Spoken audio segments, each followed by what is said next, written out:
my training in journalism really, I think, gave me a distinct advantage.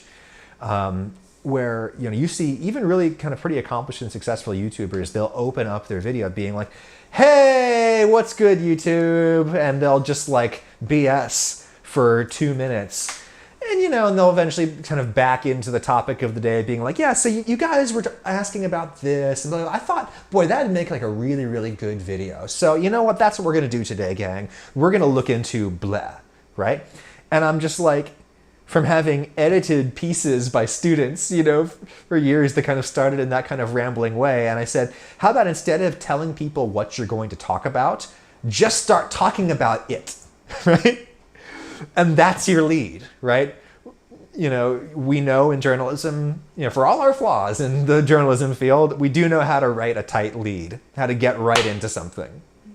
And so, like, the first line out of my mouth when I get on camera will be like, if you're doing this with your cake, that's a bad idea because science says you should actually do that. Like, put your big conclusion right up front, you know? Because the way that we write when we're writing news in, you know, what they call the inverted pyramid, you know, it's basically a list of facts about the story in descending order of importance. So the most important thing that you know, that's the very top. In part, just so that if people stop reading at that point, they'll have what they need to know. You know, they can jump off the train at any given time.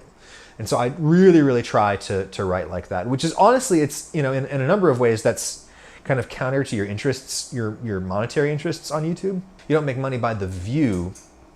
You make money by retaining people. And if you give people the main takeaway right up top, you're potentially hurting yourself. But I generally think that, you know, as long as I try to have faith that if you respect your audience and give them good content that respects their time and intelligence, that they will reward you by sticking around. When I look at my growth of where things started to take off, there were a number of specific moments that kind of resulted in big spikes. But one of them was someone shared the chocolate chip cookie video I did on Reddit, and it got a bajillion views. And what their kind of headline was, hey, it's like a YouTube cook who gets straight to the point, which shouldn't be so rare or such a shock.